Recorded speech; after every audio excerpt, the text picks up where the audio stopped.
Hey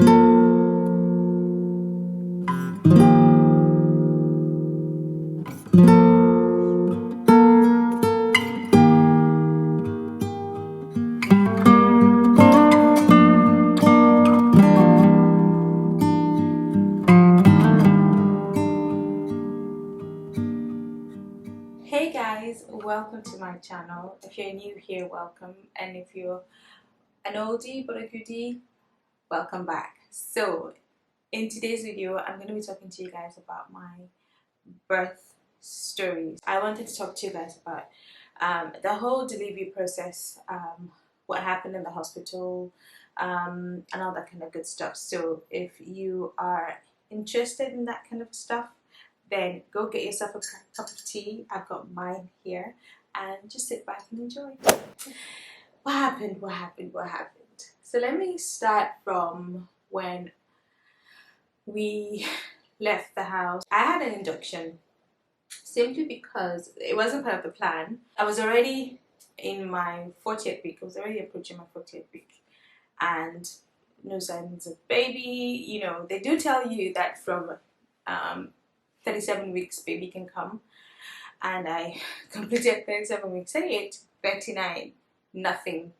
So I was approaching 40, the 40th week, and I just went in. Well, my midwife actually booked an appointment with me, with the consultant at the hospital, for me to go and see him and discuss my options.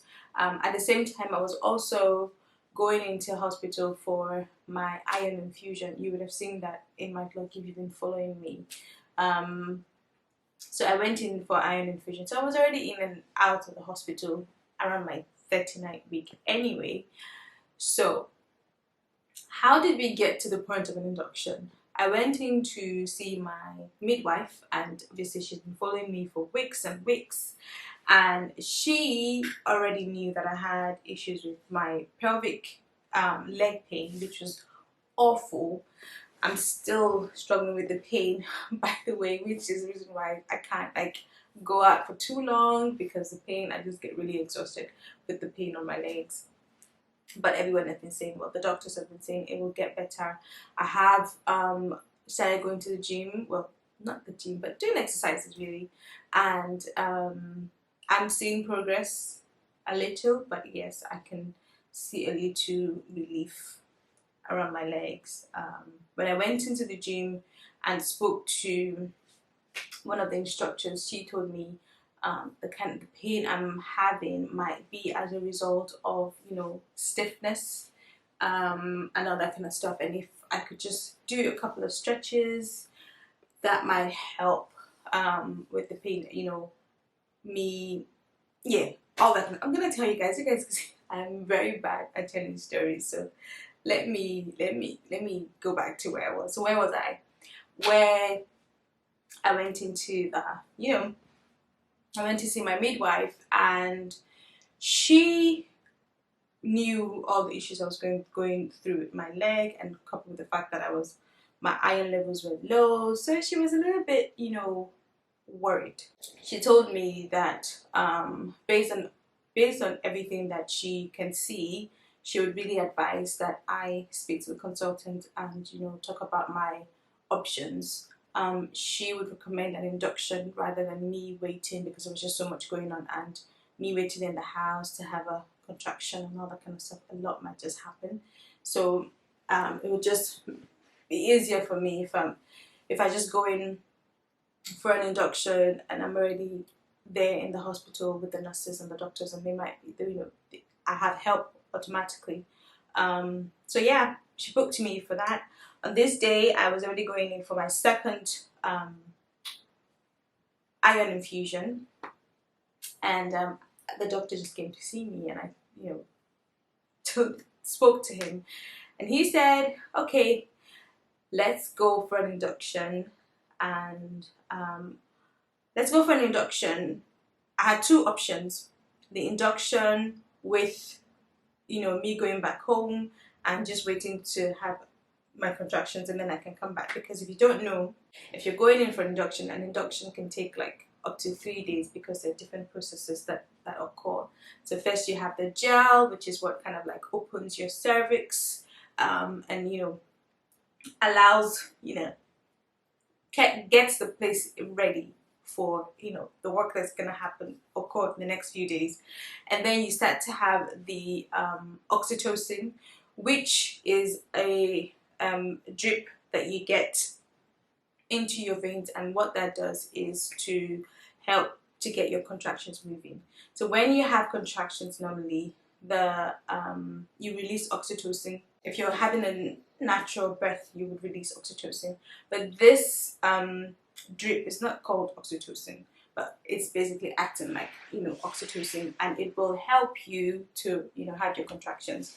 So you then get that, and then that will increase the contractions, and that would then take you from your whatever 10 centimeter dilation, from your 1 centimeter dilation to your 10 centimeter dilation, which is then when you now start to push. And the reason why I'm explaining all of this is because when I was pregnant and I was hearing all these things about dilation and cervix and all this kind of stuff, I was like, speak English.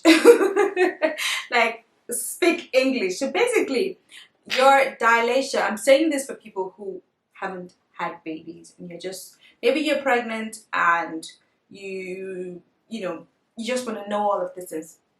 I got you, let me tell you. So your dilation, what they mean is, this is 1 centimeter dilation. Most women, especially if it's your first baby, you're usually like 1 centimeter dilated, which is some are even no dilation. No dilation is basically nothing. Nothing can go in, nothing can come out. But this is for your cervix, right? But some women are 1 centimeter, 2 centimeter, around about that area, but it's still really small for a baby to come out. So for a baby to come out fully, you need to get to 10 centimeter dilation. And that journey from 1% to from 1 centimeter to 10 centimeter dilation can be a lot, especially if it's your first baby. For new moms, it can go up to like 16 hours, 24 hours. So that's why when you hear women say, oh, I was in labor for 24 hours, I was in labor for 2 days, I was in labor for 16 hours, that's what they mean.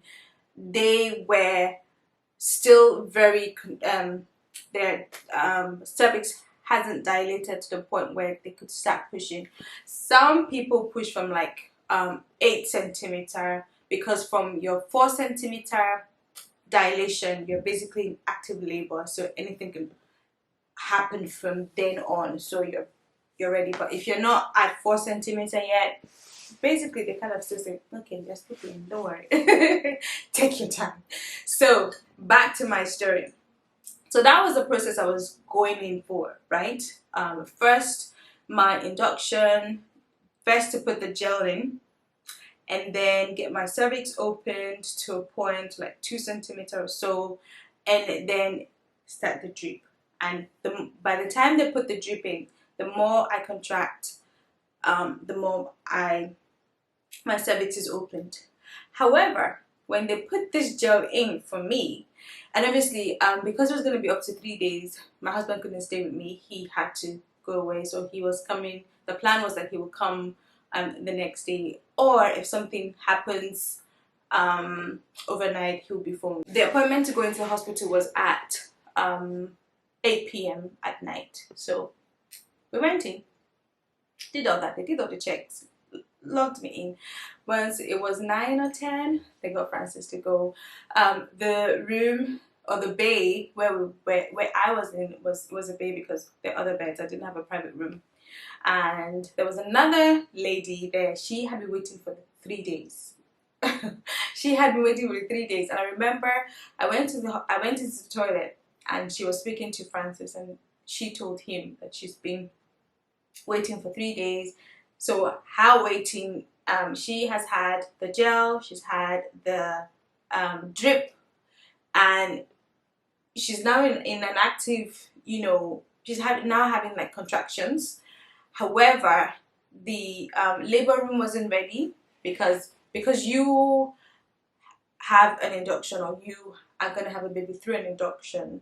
you're not as priority as a woman who is in active labor, like she's going to have a baby in the next 5 to 10 minutes. Obviously they will prioritize her before you, except you've gotten to that point where you're also in an active labor, then you're also a priority. But if you haven't, they will obviously prioritize women who, you know, are in active labor. So she's been here for 3 days. She's had the gel, she's had the drip. She's now waiting for a space, a room downstairs, the labor room, so that she could go and have a baby.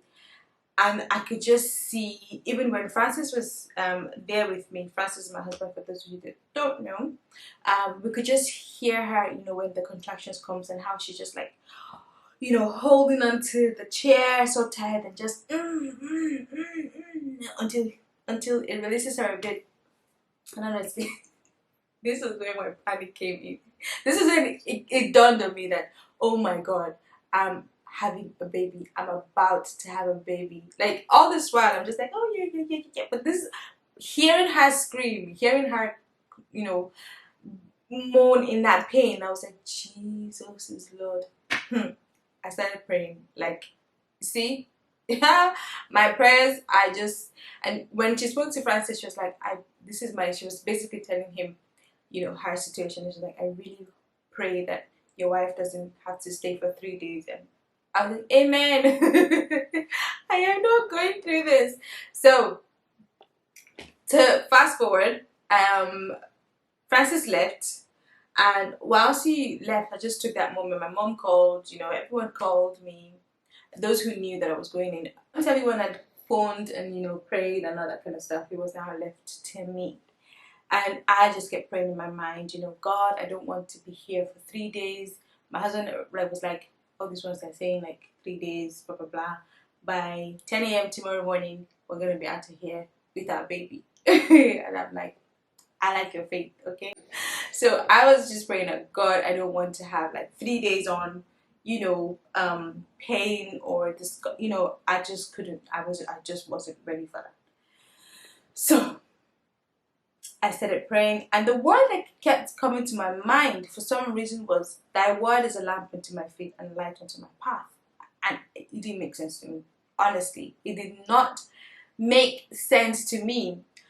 And I was looking for a song to listen to, like a Christian, you know, calming, soothing song that would just keep me praying, but in a calm, because I don't know where fear came from. To be honest, I was already having like fear a few days before my induction day.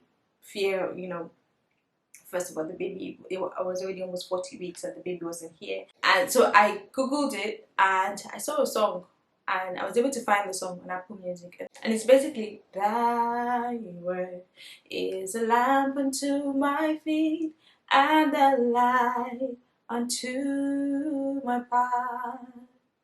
And it just meant I would not fear whatever comes my way, that kind of thing. So that was the song that I was just listening to whilst I was in the induction room. It was just on repeat. And it made sense because I was having fear, a lot of fear that obviously got me in tears. And that song was just like, I felt like it was just God saying, hey, I got you. Why are you so scared? I'm in control. Listen, like, my word, I've told you, like, I'm here with you, I will help you, I will guide you, and all that kind of stuff. So that helped me calm down a bit, and I fell asleep. So did I tell you that they've already put the gel in me at this point? Did I? I think so. If I haven't, well, they have. And I was just waiting for my, you know, to be dilated. So the gel was supposed to stay in for 6 hours, and this was inserted at about 9 p.m. So come 3 a.m. in the morning, around about 3 a.m., 2 a.m. was when I was due to be checked, and if I wasn't dilated enough, they'll put in another gel. I slept off, I was fine, and then the nurse came in and said they wanted to check me again. See, first of all, this checking that they do in the hospital where they put their 2 fingers to check how much, you know, dilated you are, that thing is painful. Jesus Christ. It is, oh my God. Whew. Mm-mm. I have never feared anything as much as that. Whenever I hear that they want to like, I can't remember the word that they call it. Jesus Christ, my heart just starts going like, oh my God. Anyway, so this nurse came and she checked me and checked the baby's heart rate, checked everything. Whilst you're on it, whilst you have the gel, they also insert like a baby monitoring belt that monitors the baby's heart rate and their heartbeat and all that kind of stuff. So when she checked it, she didn't say anything to me.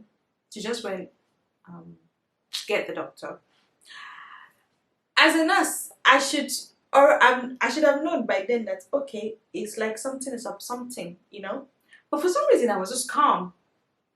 I just I just went back to sleep. The next thing, she came back and said, "Oh, the doctor's gonna come and you know, check you again." I was like, "Huh? You just checked me. Now you want to get? Oh, jeez. Oh Lord, this was 3 a.m. I was like, oh my God." Anyway, this doctor came, and when he checked me, Jesus Christ, I screamed the whole hospital down. It was painful. What? What? I was like, nah. So obviously he couldn't check me properly because I was in severe pain, like really, really, really, really, really bad pain. So he went away and then said, take her to the labor room and we can check her properly with gas and air and all that kind of stuff. I was like, okay, am I in labor? Okay, because I know gas and air is when you're in labor, you know, epidural and all that kind of stuff. Look at me. I didn't even know. I didn't know nothing. I did not know nothing. By the way, in case you're saying, oh, and you're a nurse, listen, general nurse and midwifery nurse is two different things. Okay, so we don't know much about. I was basically a patient. That was nothing. I mean, a few things I was able to. I knew, like some things didn't panic me, but some of their words, their slangs, like, you know, we can check it. And I read vastly. I watched videos online on YouTube. Like a lot of YouTubers that I watch now, I found them whilst I was pregnant and watching their own journey, watching their own story and all that kind of stuff. So I read, okay. So yeah, I was thinking, oh, I'm in labor. Oh, good. Oh, Jesus. Father Lord, I thank you. I'm not gonna, you know, and then everything is available. Like, yeah, like, God, is this you? Like, Bugawa, you're not gonna think. And they were like, oh, call your husband. You can come. You're being transferred to labor room. I was like, oh, check me. So we went to the labor room, and there, this is where it all started. Now, if you were sleeping before, or you were maybe already like tuning up, see, this is where the drama started. Let me position myself. I want to tell you this one. So I called my husband. Our home is not too far from the hospital, so within 10-20 minutes he was there. And we went into the hospital, we went into the labor room, and then I was in here, I was like, ooh, ready to push this baby out. Yeah, you know, I was in a little bit of pain, but I was also excited, like, yeah. By this time, nobody has told me what was going on. Okay, so okay, let me just keep going thinking, because let's just keep going. Like I felt at this point like what was happening. Okay, like not. Let me just keep going. So we were there. I was laid down. I was already having pains. So these pains were actually contractions. So I was having contractions every 4 contractions every 10 minutes. And I was thinking, oh, I'm gonna get the, you know, maybe, yeah, because my prayer was that I wanted my contractions and whatever help they were going to give me to just make together that, okay, my baby's ready to come out at the same time. It's not something that, you know, he was forced out or anything like that. So in my head I was like, oh, so I'm not going to need the gel because my baby's actually ready to come out. Good, good, good. Like, let's do this. I was, you know, summoning strength and everything, not knowing that the reason why I was down in the labor room that early was because my baby's heart rate was going really low. So every time I had a contraction, my baby's heart rate was going down as low as 30, when ideally it should be like 140, 150, that kind of. So I didn't know this. Nobody told me. Francis, who was already in the room with me, he could see it, but I don't think at this point in time he kind of understood in total, but he could also see that, okay, something wasn't right. But he tried as much as possible to not let me see this, to not let me know this. The nurses as well, they were very, very conscious to not let me see this. The only person that made me suspect that something was wrong was the doctor, because he just came and he was always like, you know, yeah, this. He was just kind of tough looking guy. And every time I saw his face, I was just like, Jesus Christ. So he came and then was now ready to do the second, what am I saying? The third or the fourth or the sixth. I don't even know at this point where we're at with checking. I just see, oh, Jesus, have mercy. I don't know what number it was by this time. So they checked, and if you're having an induction, that's it. They're gonna literally, you're gonna. Thankfully, they're all wearing gloves, but everyone is just gonna be, you know, they want to check. That's basically the whole thing. They're just coming in, yeah. So just checking every 6 hours. Depends. You're just constantly being checked. Constantly being checked.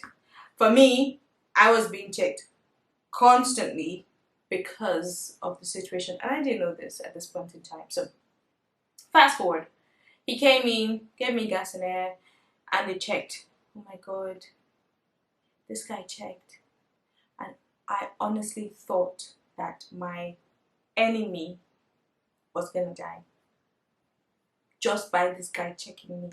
It was so painful, and in my head I was like, if this is pain just checking, what pain will I go through when this baby is coming out? That alone gave me another level of fear.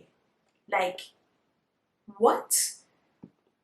At some point, I was in so much pain. I had taken gas and air. I was just taking in. I did not know. I could just hear voices. I knew that, like, there was like two nurses. There was my husband. Two nurses on this side. There was my husband here. There was a doctor in front of me who was checking, and I think there was somebody else. But honestly, I couldn't see. It felt, you know, when you're watching a movie, or this is the only way I can explain it.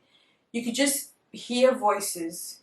You know there are people around, but you can't see them. It's like I felt like my soul was getting far and far and far away from where my body was. And the only thing that was keeping me there was the voices I could hear, and me holding on to the nurse's hand, and whoever's hand I was holding, like, I held on to it so tight. Jesus.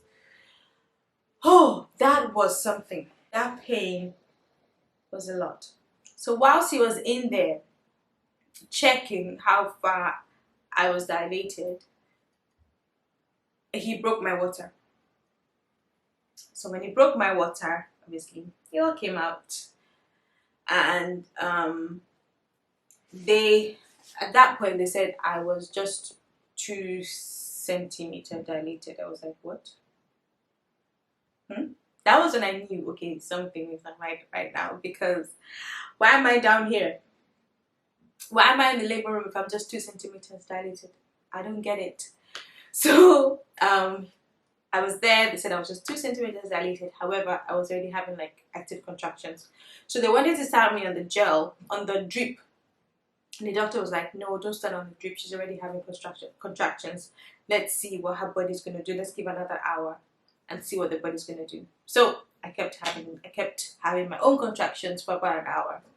This was, let me give you guys time slot so you know where we are at this point. This was like 6 a.m. So another hour would take me to like 7 a.m., right?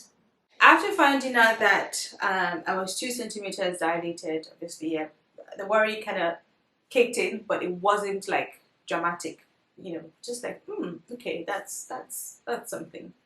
And the obviously doctor went away, and then he inserted like a ball or something inside me so that I would remain, you know, dilated. I remain open and I won't close up again.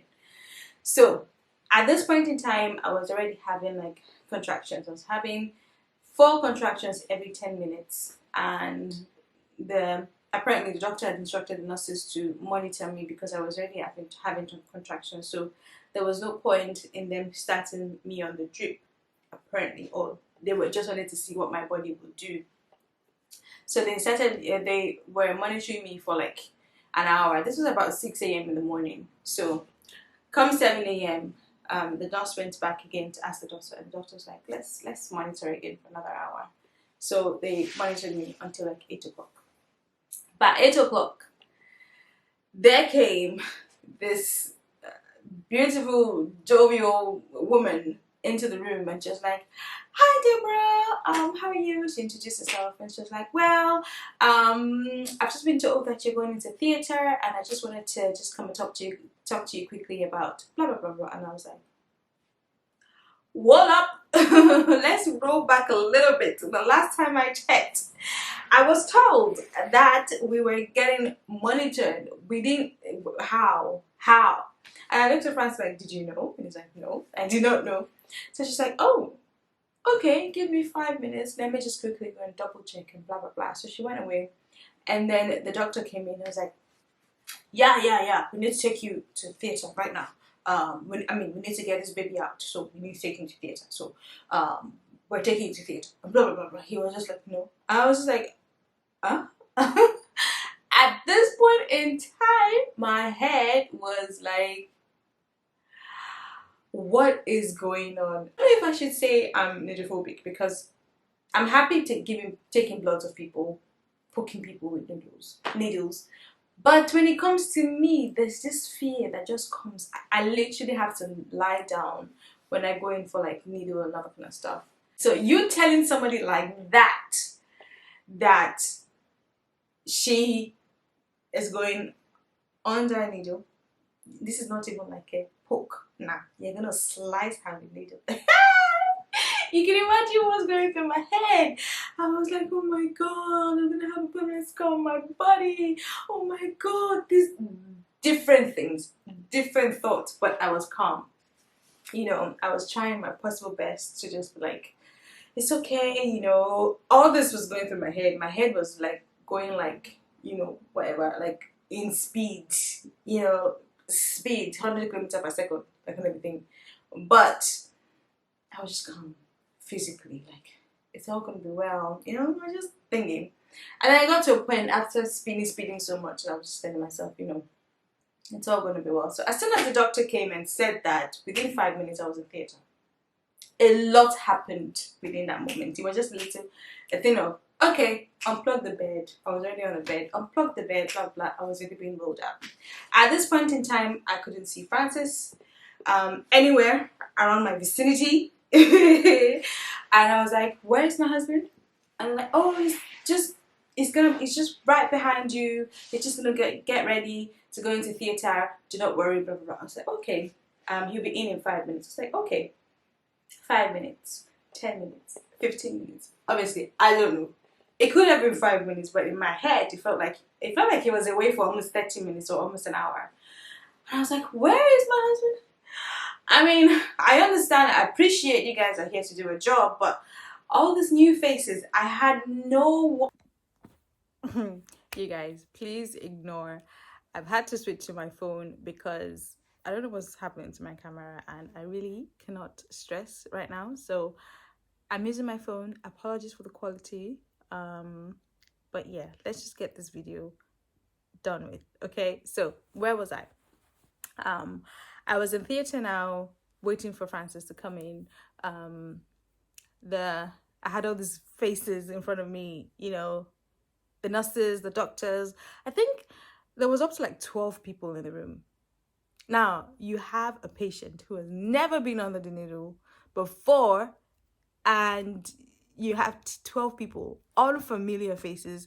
None of these people that were in theater with me have been with me the past couple of hours that I've been in hospital. It was all new faces. I didn't even know the names of anybody in there. Like, it was like, God, because obviously 8 to 8, the nurses who were with me whilst I was in the labor room had finished their shift. So new set of nurses, yes, they introduced themselves. They came and said, who they were and all that kind of stuff. But a lot of things were going on. I was just like, okay, like, yeah, So that happened. I was now in the theater room with all these new faces, and I couldn't find Francis anywhere.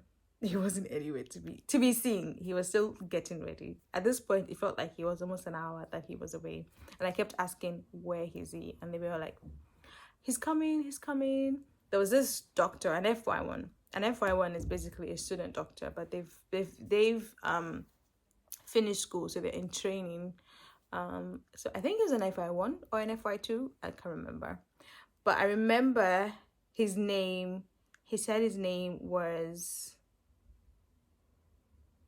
is it 18? See, I can't even remember. I don't think that was his name, but something starting with an A. And I remember thinking, that's a really nice name. But he was just so nice and soft and, chatting with me. But that wasn't where my mind was right now. I mean, he was talking to me about the weather. What do you do? What did you do before today? Are you excited to see a baby? And in my mind right now, the fear that I was going through was, I'm about to go under the needle. I'm about to go under general anesthetics. And being a nurse, I know that people have allergies to general anesthetics. And I was scared that I pray that I'm not one of those ones that, end up with, having allergies with, anesthetics and all that kind of stuff. So all this was going through my mind. So there was a time, it came to the time now where they had to inject me with the general anesthetics, and I had to go into the panda position. If you guys don't know, it's basically you squatting and thingy like a panda, and then they inject this, and the fear that gripped me. And I knew that I had to stay calm, because if the doctor or whoever was injecting me, because I don't even know who injected me, I don't even know what the person's face looks like. My mind was just all over the place. But I knew that I had to stay still, because this guy cannot make a mistake. He just can't possibly make a mistake, because that could lead to complications if he mistakenly injects that in the wrong place, because it's around my spine. Things could happen. So I have to help him to help me. Okay, I have to stay still, right? So, did I stay still? Of course not. I was just so nervous. My whole body was shaking and everything. But at some point, I just said, Debbie, either you like it or not, this is going to happen. So it's either you let this guy do this, or he does it anyway. So why don't you just stay still? So I just counted like 1 to 5 in my head, and just did like, do it, that kind of a thing. And he injected me, and immediately they just laid me down, thingy, like the cross of Christ. Took my hands, thingy. And about after a few seconds, he was just, spraying me with something. I don't know what he was spraying me with, but he kept spraying it on my body. I could see him spraying it, but I couldn't feel it. I was feeling it in certain parts of my body. However, the places I was feeling it meant that those areas were not numb yet. The anesthetics have not gotten to that point yet. Has not gotten to those places yet. So by the time I was fully covered under General anesthetics. I couldn't feel anything again. And the process started. You know, before now, I was just seeing them, this one with this trolley, this one pulling open, this one gloves. It was just too much. It was just too much for me. Okay. I understand that I'm saying this story in a very dramatic way. This is to tell you this is how dramatic it was in my head. This is how it was occurring in my head. Okay. Okay. So the process then started. Obviously, I couldn't feel anything at this point. And there came the doctor who was going to do the operation. I was so happy when I saw a new face, because I was happy that it wasn't this doctor that had been attending to me all this while, because this doctor had a scary face. Oh my God, he was scary. Aside all the different things that occurred at this time, he had a scary face. And Jesus, I did not want, I was praying that God, let it not be him. I did not think or know that he could be changed. At this point, my mind wasn't processing all of that, but I was just praying in my head that it wasn't him. So luckily for me, a female doctor came. And she was so lovely, so nice. I remember her saying to me, "Oh, hi." She introduced herself. Hi, Deborah. I'm here, and the anesthetist is gonna, do your operation today. Told me kind of the process, blah blah blah. And she's like, "You'll be glad that I've slept last night. I'm well rested. Mind you, this was 8 a.m., so this was a change of shift, which explains why I had all these new faces." And she was like, "Well, you'd be glad to know that I've slept well," and all that kind of stuff.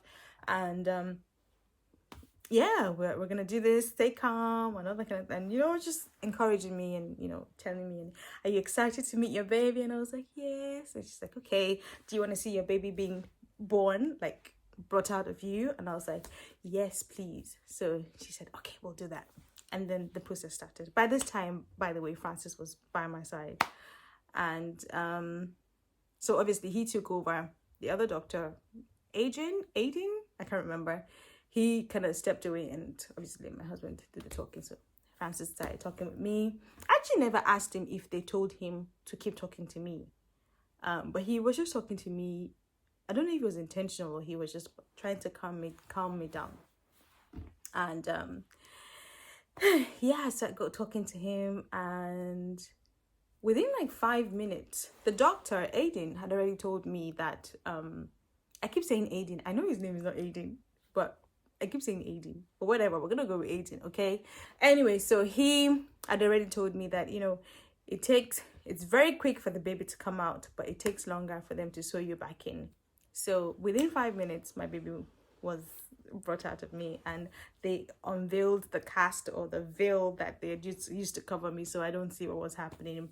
And I could just, at first of all, I heard his cry, and he was just wah, wah, wah. And I just remember saying, "Oh my God, my baby!" And they unveiled, took the thingy off, and brought him out like Simba, if you've watched Lion King. So I was just like, "Oh my God." And yeah, obviously the tears. I started crying and everything. I can hear him crying now. So I have to wrap up this gist I'm giving you guys like quickly, so that I can go and feed him. Anyway, so his dad is with him, by the way, in case you guys are wondering. So they showed him to me, and obviously they didn't bring him to me immediately. If you've had a C-section, you know that. If you haven't, normally if you have the natural birth, they will, as soon as the baby comes out, they'll put the baby on you for skin to skin. But because I was under anesthetics, my hands are like this, I couldn't hold him. So they just brought him to my side, like by my face, and I could just see his face, and then they took him. But before they did this, they had taken him away, got his dad to cut the umbilical cord. They taken him away to wash him, wrap him, whatever they were doing. And I remember thinking, "Can you bring my baby to me?" It probably took 5 minutes, all this process, but in my head, it felt like they were away for about an hour. Like I was just like, "Where's my baby? My baby?" And that kind of stuff. So I wasn't saying that. I wasn't that dramatic. I was just in my head thinking, mommy, like bring me my child, okay? So if you don't know what that's Yoruba, I said, and that means bring me my child, okay? Help me bring my child, in case you're not Yoruba. So what happened next? Then so they brought the baby to me after everything. By this time I was already getting closed up, I think, from what, because the doctor was still there with me, and brought him to me. I saw him, so beautiful, such a beautiful baby, and he was just, just so they took him away and covered him up and everything, and then had to concentrate on me, finish closing me up, and then after like 20-30 minutes, I think, I don't know, you guys, this time frames, I don't know, but I know that baby was born 8:39 a.m. and he weighed 3 kg. So healthy baby. We thank God for that. And we were moved to the post theater ward, where you go, recovery ward after theater. And when we got there, we just stayed there for about an hour or so. The nurse who was assigned to me was now looking after me, just to make sure that I was okay, baby was okay. And after, I think, like an hour or two, we were then taken to the newborn unit. I think that's what it's called. And there we were, myself, my husband. It was a bay, so obviously I just had a section of the room covered with curtains, and every other women and their babies were there. So yeah, that was how a lovely baby boy was born. The recovery after that is another story. I know people tend to say, oh, people who don't give birth with natural birth, you don't go through all that. Yeah, you don't. You don't go through the pain to bring out the baby, but you go through it after the baby. Women who give birth to naturally also have that pain, but I don't think it's as dramatic as a C-section, because when I had the baby, I was basically bedridden for a couple of hours. I was released to be able to start working by day 2. However, I could not. So that means I was still bedridden for about 3 days or so. I couldn't mobilize to the toilet. I couldn't stand without support. I needed at least 2 people to stand me up. The first time I tried to stand up, it was my husband and a fellow nurse. It was just disaster. Okay. The next day I tried, I was able to get to the toilet, but I couldn't come back.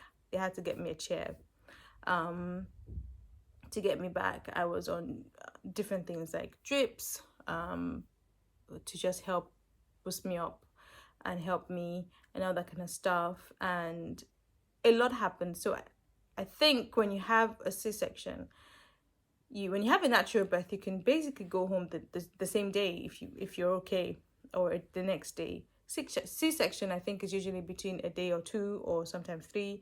I was in hospital for about 5 to 6 days because of the different, and even when I left, that was me like fighting to leave. They weren't ready to let me go. Yeah, thank you. I'm trying to think what else is there to say. There is nothing else. So thank you for watching.